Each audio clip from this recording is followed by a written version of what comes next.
ketiga, ada orang yang belajar satu hadis lalu dia katakan yang maka takbiratul ihram itu muncul kayak ini. Misalnya nih lah, kalau lu dalam mazhab Syafi'i udah pegang itu, yaitu pergelangan sejajar dengan tangan, dengan bahu.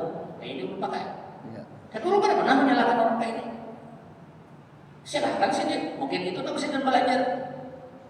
Nah ini ada prioritas yang kita perlu berpikir, ada yang sesadangnya berpikir menyalahkan orang terus. Ada juga orang takbir tuh ini Pak, bauling, anu tangannya Allah. Karena sidin belajar hadisnya harus macam ini, harus kayak ini. Enggak wel. Mam di sini. Takbiratul ihram ini ada sesuai sunnah. Bahasanya tuh mantap banget. Ya. Jadi ujar sidin, udah mantap satu mulai di sini.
إلى حضرة الرسول من كل سور ومعمول أن الله تعالى الكريم يجعلنا وإياكم من الذين يستمعون القول فيتبعون أحسنه وأن الله سبحانه وتعالى يمن علينا بالإيمان والإسلام والإحسان ويرزقنا حسن الختام وأن الله تعالى الكريم يجعلنا وإياكم من أهل العلم والعبادة ومن أهل الشهود والمراقبة بسر القرآن وسر النبي وأهل النبي بسر سورة الفاتحة.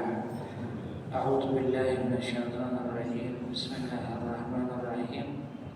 الحمد لله رب العالمين الرحمن الرحيم مالك يوم الدين إياك نعبد وإياك نستعين اهدنا الصراط المستقيم صراط الذين أنعمت عليهم غير المغضوب عليهم ولا الضالين آمين. بسم الله الرحمن الرحيم. الحمد لله رب العالمين. الحمد لله الذي جمعنا في هذا المكان وما كنا لنجتمع لولا أن جمعنا الله الرحمن. اللهم صل وسلم وبارك وكرم وعظم على سيدنا ونبينا وطبيب أرواحنا محمد وعلى آله وأصحابه ومن تبعه بإحسان إلى يوم الدين وبعد. سبحانك لا علم لنا إلا ما علمتنا إنك أنت العليم الحكيم وتب علينا إنك أنت التواب الرحيم ولا حول ولا قوة إلا بالله العلي العظيم. قال المؤلف رحمه الله تعالى ونفعنا بجميع علومه وحشرنا في زمرته في الدارين آمين. فصل اعلم أن فضيلة الذكر غير منحصرة في تسبيح وتهليل وتحميد وتكبير ونحوها. Imam Nawawi berkata, ketahuilah bahwasannya keutamaan zikir itu tidak terbatas pada tasbih saja atau tahlil atau tahmid atau takbir saja. Jadi yang namanya zikir itu tidak harus, artinya tidak sebatas pemahamannya mengucap subhanallah, mengucap la ilaha illallah, mengucap mengucap alhamdulillah, mengucap Allahu Akbar, ada sebatas itu saja arti zikir itu tadi. Nah, bal kullu amilin billah. Tetapi yang disebut dengan zikir itu adalah setiap pekerjaan yang menjurus atau membawa kita ingat kepada Allah. Nah, maka zikir maknanya.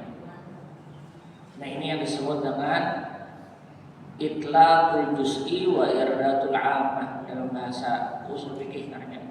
Yaitu disebutkan satu bagian dari sebuah kata tapi yang diinginkan menyeluruh. Pokoknya yang membawa kita ingat kepada Allah zikir. Terkadang dalam bahasa Al-Quran, dalam bahasa hadis ada menyebutkan menyeluruh tapi maknanya sebagian. Contoh, ketika kita sujud, idza sajada al-'abdu sajadatan fa'alaihi sab'atu arabin. Al-awwalu al-wajhu. Bila seorang hamba sujud, maka wajib menyentuh 7 anggota. Nah, 7 anggota ini lalu disebut rinciannya. 1, al-wajhu, wajah. Wajah ini umum, ini wajah narasi. Tapi di dalam pentafsiran dari keumuman ini datanglah dalil khususnya yang disebut dengan al-wajhu wa jubha, yaitu kening. Nah, jadi memahami bahasa Al-Quran dan hadis itu wajib memerlukan alat.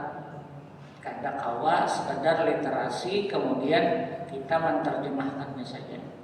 Itu berbahaya karena hasil kesimpulannya hadis kacau. Jadi kekacauan dalam pemahaman agama itu dimulai dari metodologi, cara berpikir. Disebut wajah tapi yang dianu. Coba pian lihat waktu pian sujud menghisang semua kamu kan. Nah, ini saja karena adapun hidung sebagian ulama khilaf. Ada yang menyatakan afdalnya kena ini. Syukur khilaf jakannya ada hilaf, hidung orang kita ini belum tentu mancung sebentar. Nah, itu disebutkan menyeluruh tapi diinginkan sebagian. Kullu bid'atin dalalah, ujar. Setiap perkara baru sesat. Kata kullu tadi. Lalu bagaimana dengan firman Allah? Wa idh qala Ibrahim rabbi ja'al wa idh qala Ibrahim rabbi arini kaifa tuhyil mauta. Qala awalam tu'min? Qala bala walakin liyatma'inna qalbi. Qala fahus arba'atan minat tayri fasurhunna ala kulli jabalin. Nabi Ibrahim berkata kepada Allah, ya Allah, perlihatkan kepada hamba bagaimana engkau menghidupkan orang mati. Allah memberikan petunjuk kepada Nabi Ibrahim, awalam tu'min? Belum cukupkah aku memberikan sebuah hujah kepadamu? Kan cukupkah dalil-dalil yang ada? Maksudnya itu awalam tu'min. Bukan Nabi Ibrahim ragu, tapi ingin menambah keimanan. Qala bala, bukan begitu ya Allah, walakin liyatma'inna qalbi, tapi supaya ulun tambah beriman. Nah, ini namanya maqam syahadah, melihat sesuatu ingat kepada Allah. Ujar Tuhan, qala fahus arba'atan minan tayri. Engkau gunakan burung lalu engkau sembelih, bagi-bagi jasadnya. Asurhunna, setelah dikancang-kancang awak burung ini tadi, lalu pasurhunna ala kulli jabalin, pecahkan atau bagi-bagi awak burung ini tadi. Di situ bahasanya ala kulli, setiap gunung. Sampai kepada Nabi Ibrahim untuk ke gunung Rombeng. Coba pikirkan, itu bahasa Al-Quran. Ketika Nabi Ibrahim diperintahkan menyebarkan badan-badan burung tadi, datang ke semua gunung Pak, ke Gunung Bromo, datang Nabi Ibrahim. Bahasa Al-Qurannya kulli Pak. Tafsirnya arba'at jawanin, 4 sisi, utara, selatan, barat, timur. Sumad uhunna, lalu panggillah pecahan-pecahan jasad tubuhnya burung tadi, lalu seketika dia datang. Fasurhunna ala kulli jabalin sumbatuhunna yatina kasaya, maka mereka datang menghadap engkau. Nah, itu bahasa Al-Quran disebut kullu semua, tapi diinginkan sebagian. Kullu bid'atin itu nanti tafsirnya, penjelasannya, man sanna sunnatan hasanatan. Barang siapa membuat man sanna sunnatan hasanatan, yang membuat sanna, membuat sunnatan, kebiasaan, hasanatan yang baik. Falahu ajruhu, dia pahala baginya, wa ajru man amila min ba'dihi min ghairi an yanqusa min ujurihi syai'un. Maka orang yang mengikuti setelahnya dia dapatkan pahala, begitu pula orang yang pertama membuatnya. Itu dasar dalil tafsirnya, Pak. Sehingga Izzuddin bin Abdissalam, ulama bahasa daripada mazhab Syafi'i, mengatakan kalau demikian kata kullu bid'atin yata'allaqu bitakdir. Nah, ini bahasa Arab ulama. Setiap perkataan kullu itu ada takdir di dalamnya. Takdir itu ada cerita di dalamnya. Lalu apa definisi bahan baru itu? Setiap perkara baru yang tidak dilandasi dengan petunjuk secara umum, maka bid'ah. Contoh macam mana? Dahulu yang namanya khamar tuh, ya zaman Nabi, khamar kayak minuman. Kalau ini diulah orang coklat, diulah orang, jangankan coklat, lem ini dihiut buahnya. Nah, ini namanya bid'ah, nang bujur-bujur. Oh Ustaz, tapi perkara agama, banyak perkara agama yang kira-kira kalau kita melihat mahadhahnya, baca Quran. Baca Quran karena dia datang di hari kiamat sebagai syafaat. Quran itu bahasanya ibadah mahadhah yang spesifik sudah. Pertanyaan ulun, Quran yang kita pegang sekarang ini sama kan dalam zaman Nabi? Kada sama kan? Dia mau mengikuti Quran betitik berbaris zaman Nabi tidak. Mau hendak kembali zaman Nabi, Qurannya hawas berbaris. Titiknya ada. Itu dibarisi pada masa Abdurrahman Ad-Dua Ali ketika Sayyidina Ali bin Abi Thalib memimpin. Nah, itu metodologi berpikir caranya, cara berpikir. Oh, berarti setiap perkara baru ini hukumnya harus ditinjau berdasarkan neraca hukum. Itu kesimpulannya kan? Perkara baru itu harus ditinjau secara neraca hukum.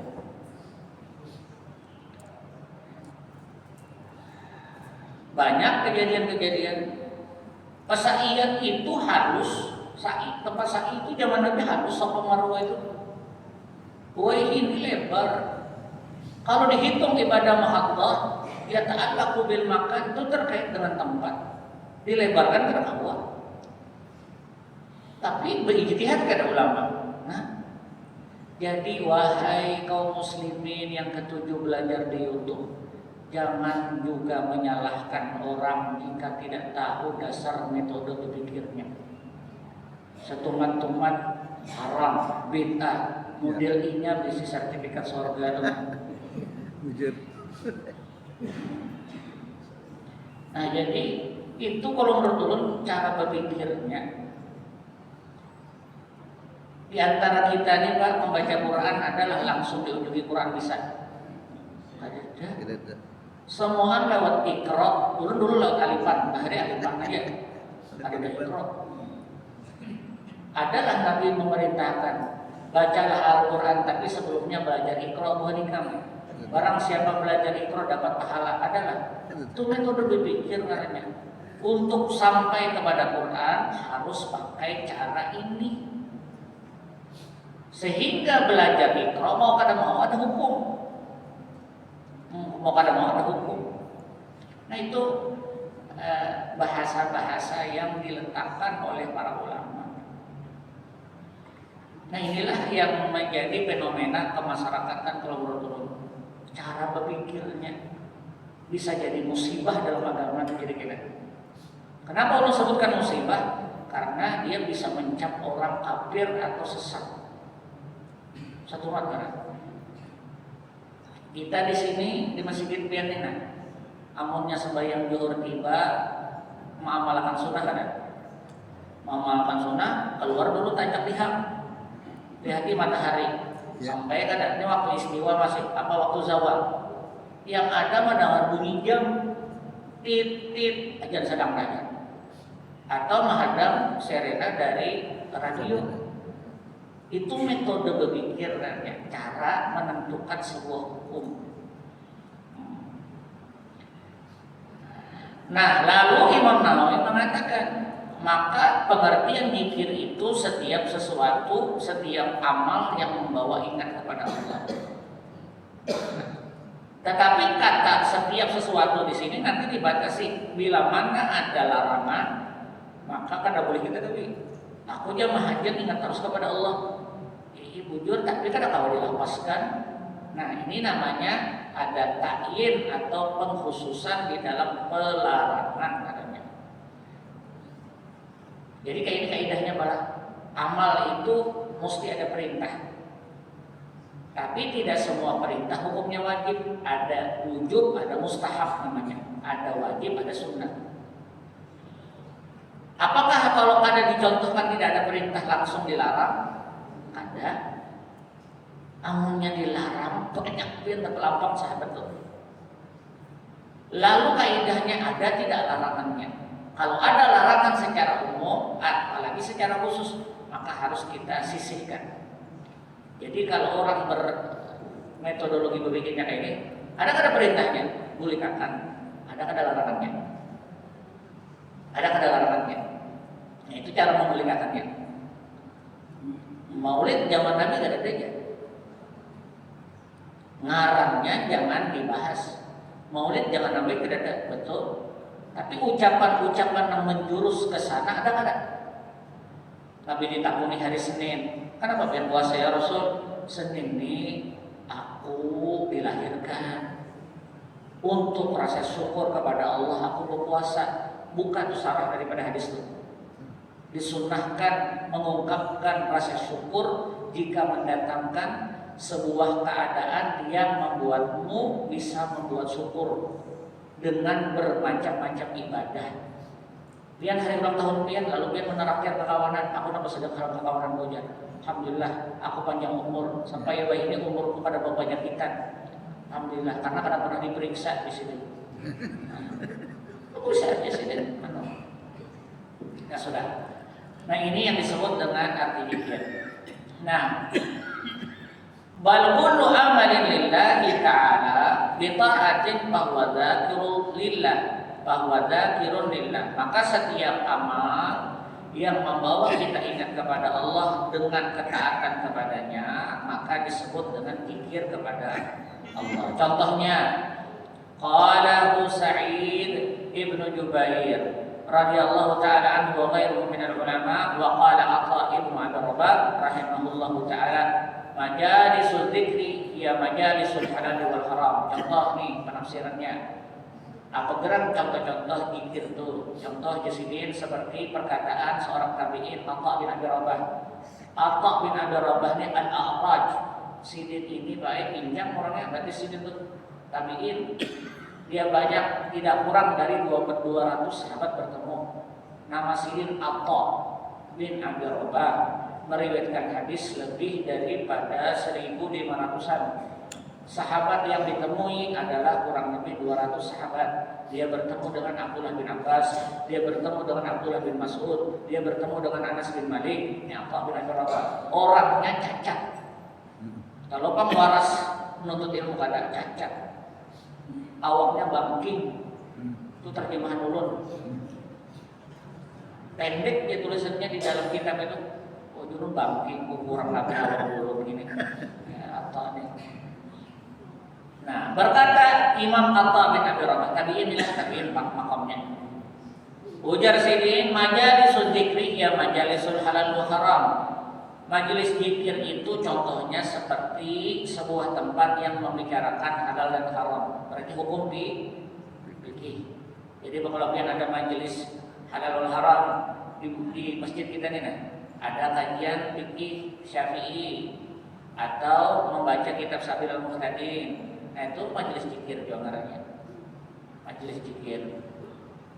Berisikan di dalamnya halal dan haram. Kalau mazhab Syafi'i itu rujukan yang paling nyaman untuk sementara dalam masa kontemporer sekarang ini adalah kitabnya Al-Mu'tamad, karena dia merangkum dari seluruh referensi literasi yang ada dalam mazhab Syafi'i. Dari kitab Ar-Risalah masuk nanti yang ditulis Imam Nawawi Al-Majmu', kemudian Al-Mughni Al-Muhtar ditulis oleh Khatib Asy-Syarbini, kemudian kitab Ar-Rawdah yang ditulis oleh Imam An-Nawawi itu dirangkum oleh Sidin. Jadi ada kitab namanya Al-Mu'tamad 5 jilid, itu bagus dibaca, Syafi'i, mazhab Syafi'i. Berarti kalau kita hadir di majelis seperti yang membaca pekisahan tentang fikih, masuk dari kategori zikir. Wa kaifa tashtari wa tabi'u. Contoh, orang tidak akan tahu cara berjual beli. Syarat jual beli berapa? Nah, itu kan hukum fikih supaya ingat di Tuhan sebenarnya. Gawian kita itu lebih banyak muamalahnya dibandingkan kita duduk di sejadah Rasulullah. 5 waktu sholat kalau hitung 10 menit saja, kadang kurang dari 1 jam setiap hari. Waktu 24 jam kurang 1 jam, berarti 23 jam masih banyak kita gunakan kemana arahnya. Kalau kita memahami makna zikir itu adalah duduk seperti kita ini, maka 23 jamnya kemana? Nah, lalu di sini ditafsirkan engkau wa kaifa tashtari, engkau belanja, bertukar, ingat di Allah. Barang yang ditukar halal ke haram, cara menukarnya, cara jual belinya, transaksionalnya, nah itu ingat di Tuhan namanya. Wa tabi'u, begitu pula cara berjualan. Wa tusalli, macam mana pian sembahyang, kita sembahyang ini. Nah, itu kan perlu pembahasan. Ulun ada menulis buku judulnya Variasi Gerakan Salat Nabi. Kumpulan, ulun tulis buku ini tahun 2003. Karena waktu ulun hanya datang itu 2005 ulun tulis. Waktu ulun hanya datang itu banyak bahwalan masalah. Pokoknya ada ini kada dari Nabi. Jadi kita dengar ceramah apa itu. Wah, ini orang menambah kurang terus. Dalam sholat itu Pak ada 2 prinsipnya. Ada pertama dulu yang dipegang rukun sembahyang. Karena kalau rukun itu ditinggalkan ada masalahnya. Nah, lalu setiap rukun itu terbagi ada wajib sholat dan sunat sholat. Ada wajib sholat dan sunat sholat. Kalau wajib kalau ditinggalkan rukun itu tidak beres. Kalau sunat sholat itu penyempurna. Kalau contohkan satu lah, dari 13 rukun itu lalu membahas. Kada tambah bukunya paling 78 halaman itu. 2 kali dudukin, habis asal tahan aja. Takbiratul ihram. Takbiratul ihram itu hadisnya kurang lebih ada 27 perawi. Sifat perawinya menggambarkan Nabi ujar Rasulullah sallu kama ra'aitumuni usalli. Sembahyanglah kamu seperti kalian melihat. Sallu, sembahyanglah kamu jamak tuh. Fi'il amar jamak. Sallu, sembahyanglah kamu kama ra'aitum, sebagaimana kalian melihatku. Melihat tuh ainul basyar, johir, sebagaimana kalian melihatku. Pertanyaan ulun, nang melihat Nabi sembahyang itu seikumnya kan banyak. Mesti yang mengesahkan banyak. Kama ra'aitum tumuni, nang dilihat seikum nang melihat banyak. 1. 2. Kama ra'aitumuni usolli, sebagaimana kalian melihatku sholat. Apakah melihat Nabi sholat itu mesti dalam satu waktu? Ada Nabi waktu dalam keadaan fit, sehat, waktu muda. Sembahyang itu diwajibkan Waktu Nabi menerima wahyu itu sudah sembahyang sidin, cuma penetapan waktu sholatnya belum ada. Waktu sholat zuhur itu setelah terjadinya tahun 10 kenabian pasca Ibunda Khadijah wafat, atau dengan istilah namanya Isra dan Mi'raj. Kondisi Nabi sembahyang itu, coba biar kumpulkan hadis masalah yang mana menurunkan anggota tubuh waktu hendak sujud, apakah lutut atau tangan. Itu berbeda pendapat para ulama spesifiknya. Oh, lutut dulu jar sekong tangan. Jar ulun jangan dahi dulu. Ayo ya, tangan dah, pelit lutut dulu jangan dahi. Nya dahi dia tersumbalin. Nah, ini perkara sebenarnya kada penting untuk disoalkan. Tapi ulama hadis saking telitinya yang mana yang menjadi prioritas. Lalu di dalam ilmu hadis itu ada namanya al-jam'u bainah ahadisil muta'arridah. Ada hadis-hadis itu yang senada, ada hadis-hadis yang seakan-akan seperti bertentangan. Padahal itu dalam kondisi tertentu berbeda. Oh, Nabi turun pakai lutut nih waktu sidin kada lapah kada uyuh. Tapi ketika Rasul dalam kondisi sidin sudah menurun kesehatannya, lebih banyak mengikuti tangan untuk minta bantuan turunnya. Nah ini sehingga diputuskanlah ruku itu nama wajibnya, sujud itu nama wajibnya. Arti ruku adalah menyentuh telapak tangan dengan lutut.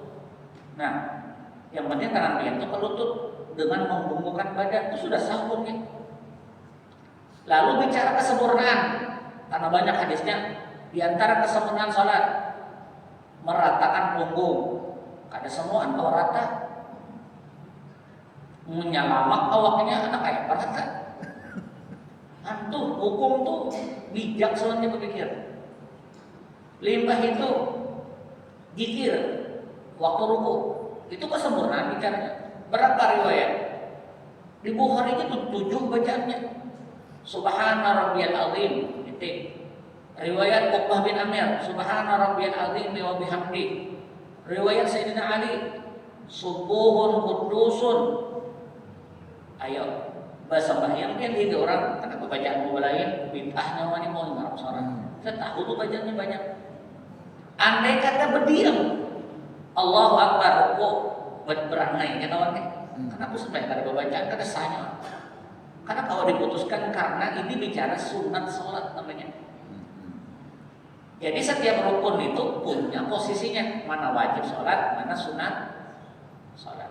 Duduk antara dua sujud, doa paling pendek apa? Duduk antara dua sujud. Biasanya orang supaya tarawih itu supaya laju, duduk antara dua sujudnya hadap-hadap doanya. Punya panjang, awas. Sembahyangnya 20 rakaat, ayatnya sejuz. Waktu duduk antara dua sujud panjang hujan sidin. Narasinya di kampung kita ini, di wadah kita ini kadang-kadang panjang-panjang itu bertahap. Rabbil firli itu doa paling handap di duduk antara dua sujud. Rabbil firli, Allahu Akbar, Rabbil firli, Allahu Akbar, boleh kan? Boleh. Itu bacaannya. Nah lalu lu kumpulkan, sehingga lu simpulkan macam itu. Oh, berarti yang berkhilaf itu, yang di para ulama ini berbeda pandangan, yaitu pada perkara sunat sholat. Takbiratul ihram, hukumnya rukun. Tapi wajib takbiratul ihram itu yang mana? Sepakat buka aja pikir mana aja lah. Takbiratul ihram itu takbir Allahu Akbar. Kenapa disebut ihram? Takbiratul ihram karena dengan takbir ini memutuskan seluruh ucapan dan perbuatan yang lain dalam perkara salat tidak boleh lagi dikerjakan. Ihram asalnya menegak. Allahu Akbar. Boleh angkat HP lah. Salam lagi sembahyang nak enak untuk sembahyang kan? Kira sah ada sih.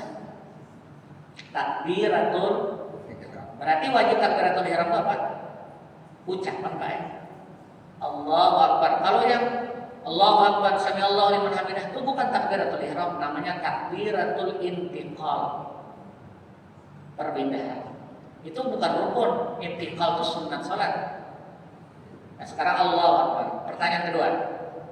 Lalu lantas selama ini angkat tangan apa hukumnya? Penyempurna salat namanya. Berapa riwayat? Riwayat Nabi, Abdullah bin Umar, Mahja, itu 3 saja orang sebutkan. Dengan sifat an-nafi, Nabi menceritakan, karena Abdullah bin Umar yasifu di jami'i salatin Nabi. Aku ujar Nabi ini membantu Sidin. Melihat Abdullah bin Umar ini mencontohkan macam mana Nabi sembahyang. Lalu Sidin mengatakan, idza rafa'a yadayhi, Abdullah bin Umar itu kalau mengangkat tangannya hadwa mankibaihi, sejajar tangannya dengan bahu.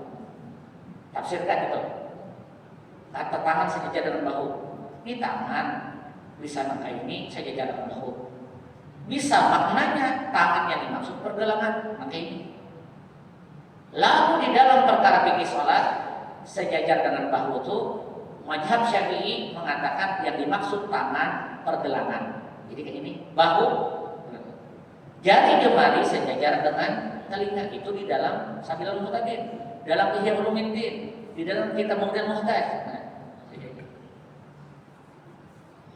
Ibnu Qudamah menyifatkan Imam Ahmad sejajar tangan itu adalah pergelangan. Ada yang Allah. Ya. Allah. Ada yang namanya ini buruk. Ini orang tapak suci. Tapi kira-kira kalau kita masalahkan kedesahnya, itu sunat salat baik. Allahu Akbar. Dulu pernah sembahyang. Waktu pesawat singgah di Bahrain, masuk di masjidnya, Allahu Akbar, kadang angkat tangan kadang. Umumnya kita kadang pernah belajar, kacau sembahyang orang yang resah. Padahal angkat tangan itu bagian daripada kesempurnaan. Nah itu bijaknya kalau kita mau berpikir.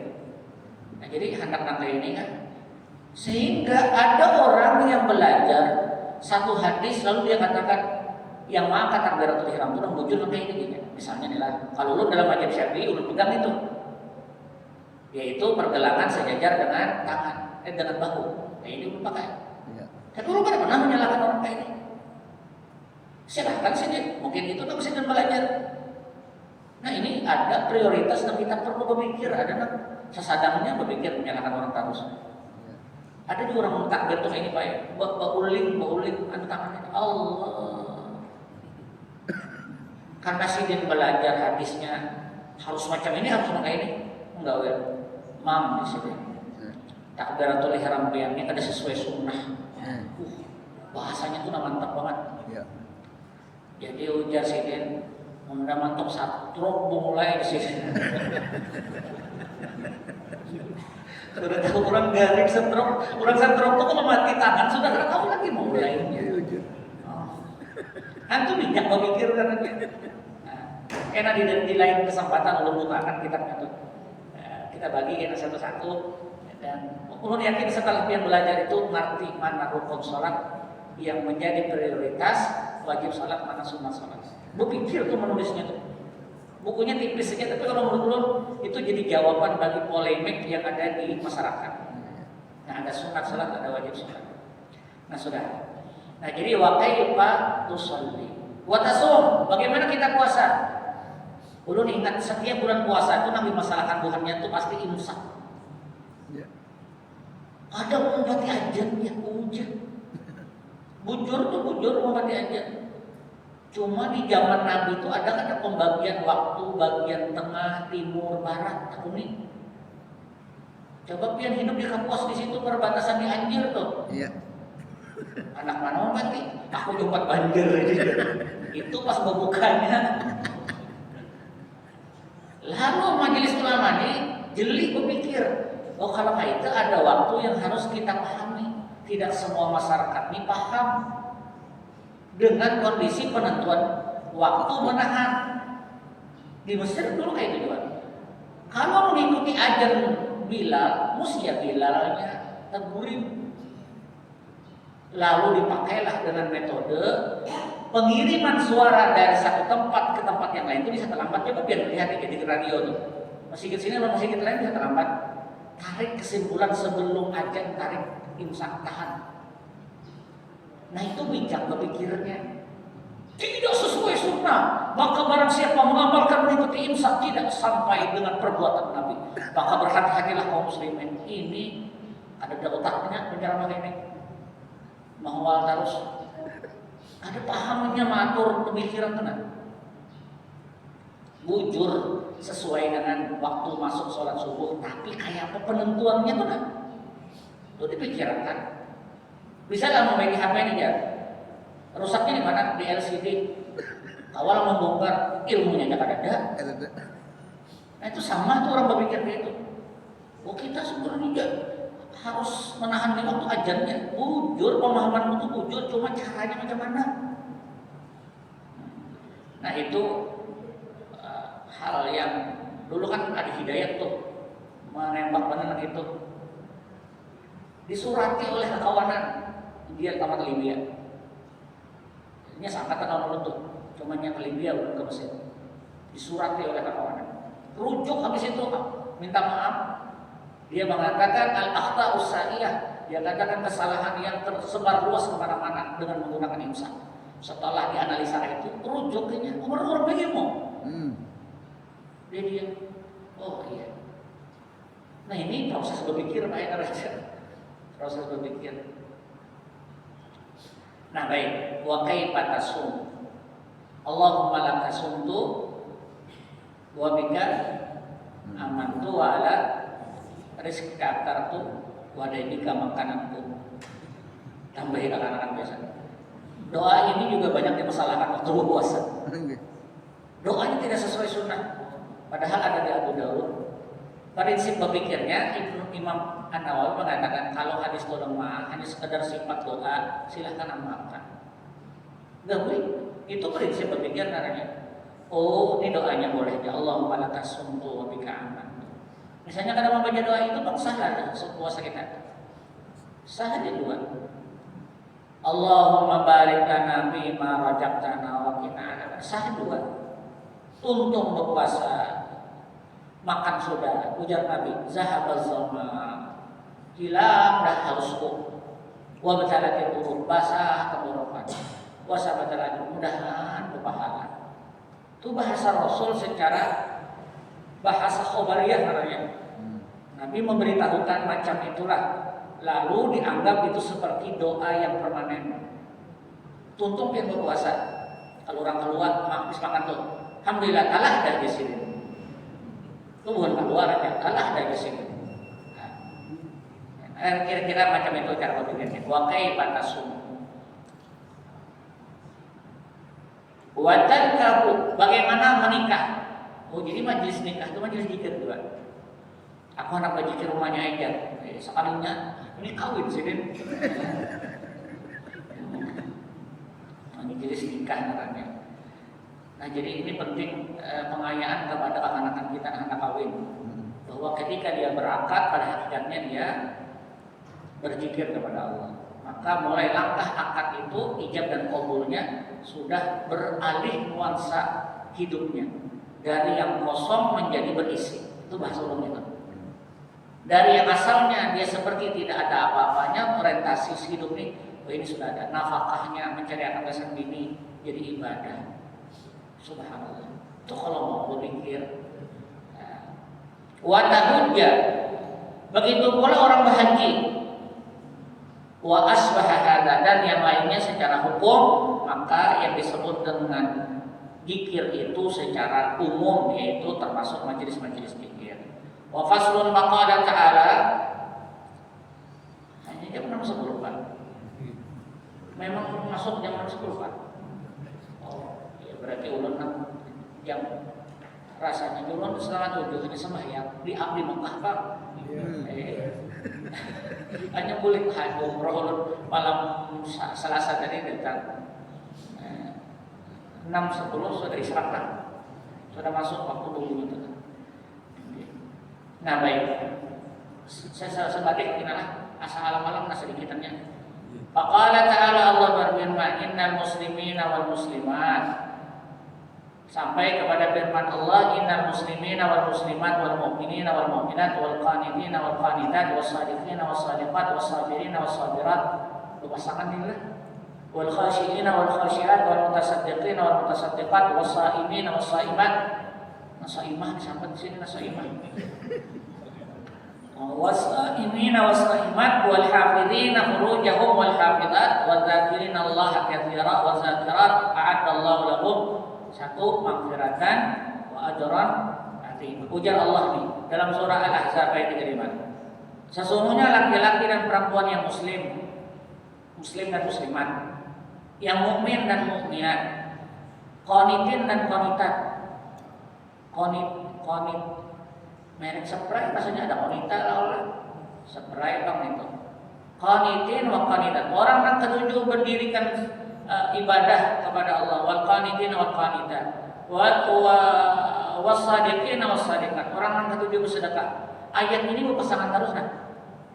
Muslim mukmin, muslim mukmin, muslimat, mukmin mukminat, qanitin qanitat, orang yang bersedekah laki-laki perempuan, sabirin sabirat, khashi'in khashi'at, mutasaddiqin mutasaddiqat, saimin saimat. Nah sampai puasa tadi lah. Semua ini maksud daripada ayat 1. Ini ayat asbabun nuzulnya pada masa dahulu itu adalah Ummu Salamah bini Nabi. Ummu Salamah melontarkan pertanyaan, ya Rasulullah, malana la nadhkuru fil malana la tuzkaru fil Quran. Dihitung-hitung dalam Al-Quran ini kesetaraan ngarang baginya ini jarang disambar. Lalu waktu Nabi berkhutbah turun ayat, lalu ayat itu diucap Nabi. Apa pertanyaan Ummu Salamah ini mendasari? Karena Ummu Salamah hendak pahala beginian itu sama dengan lelakian, sederajat. Gawian kita di dalam gawinya itu harus sama, sederajat pahalanya. Nah berdasarkan ayat ini, menurut Imam Nawawi, ujar Imam Nawawi, ini ayat menunjukkan kesetaraan pahala. Apa yang digawi lelakian juga kawan didapat digawi beginian, kecuali dalam perkara-perkara tertentu yang kita berbeda secara kontraknya. Jadi ayat itu turun untuk menunjukkan kalau berzikir baik laki-laki dan perempuan boleh kan? Sama sederajat. Sehingga ada majelis zikir laki-laki, ada majelis zikir perempuan. Bahkan ini banyak beginian baik daripada lelakian. Nah ini penyetaraannya. Yang kedua, perempuan tidak perlu dia berpikir aku nih haid. Kada kau berpikir, lihatlah habis ini minggu depan kita bicara terhadap bagaimana kondisi haid kalau orang kena berzikir. Kenapa? Karena ada kesetaraan itu, lalu ada hukum pembinaan itu. Nah jadi perempuan ketika dia sudah datang kontraknya haid, jangan dia berkecil hati. Memang itu kontraknya. Lelakian ini biar minum obat apa aja karena mau haid. Memang kontraknya. Beginian juga jangan ada berkecil hati. Tuhuk sudah guru ajar. Kayak apa nih anak haid 2 hari lagi, maka ulun anak masuk tawab aja. Ulun semampunya konsultasi dulu. Kalaupun memang misalnya haid 2 itu ada hukum kena. Permasalahan itu ada. Sudah minum Premolud itu berapa kali sehari ya itu. Ya dulu alhamdulillah kada pernah minum Premolud, kada pernah haid juga. Ulun hanya ingin menghibur bahwa perempuan itu jangan memikirkan kalau haidnya kalau beribadah. Sebenarnya ada narasi-narasi Allah yang membikinkan bersekalipun dia haid tetap mendatangkan pahala. Kena ada masalah kita. Jadi maknanya dari ayat itu menunjukkan pahala yang diberikan kepada laki-laki tidak jauh beda dengan perempuan. Tapi memang perempuannya aturannya padat benar secara hukum. Padat benar secara hukum. Makanya beginian inilah sarabaan alih sedikit. Ayo, aurat banyak laki banyak beginian. Kain kapan Pak? Nah banyak. Coba, namanya bisi bini 4 berarti nukar kain kapannya terbanyak. Nah ini satu contoh lah. Nah kira-kira ini yang bisa sampaikan dulu kesimpulannya. 1, Zikir itu tidak harus lafziah, lafaz, tapi hadirnya kita ingat kepada Allah dalam sebuah majelis ilmu itu juga dinamakan majelis zikir. Yang kedua, perempuan dan laki-laki itu setara dalam bahasanya Imam Nawawi. Kenapa? Karena pahala yang dilakukan oleh perempuan ketika berzikir atau laki-laki itu diberikan sama. Kita hadir di sini, laki-laki ada jauh beda. Pahalanya sama. Mudah-mudahan Allah memberikan kita istiqamah, petunjuk dan hidayahnya kepada kita senantiasa insya Allah dimasukkan dalam kategori berzikir kepada Allah Subhanahu wa Ta'ala. Nah ini dua ini aja tahun hari ini mengajarkan. Ini panjang lagi kisahnya. Ya, mudah-mudahan banyak umur saya. Udah minta ampun, minta maaf, minta halal, minta ridho. Kita tutup dengan membacakan doa kafaratul majelis. Subhanakallahumma wa bihamdika asyhadu an la ilaha illa anta astaghfiruka wa atubu ilaik.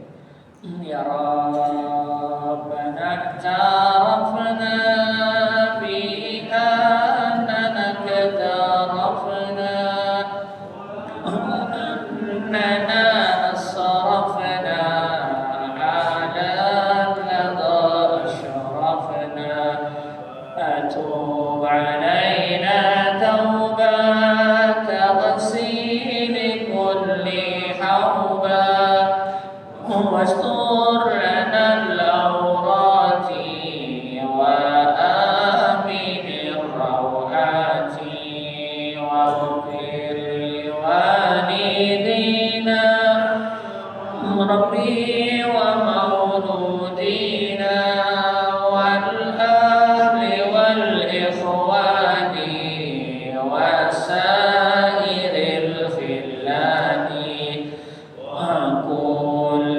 ذي محبة أو جيرة أو صحبة والمسلمين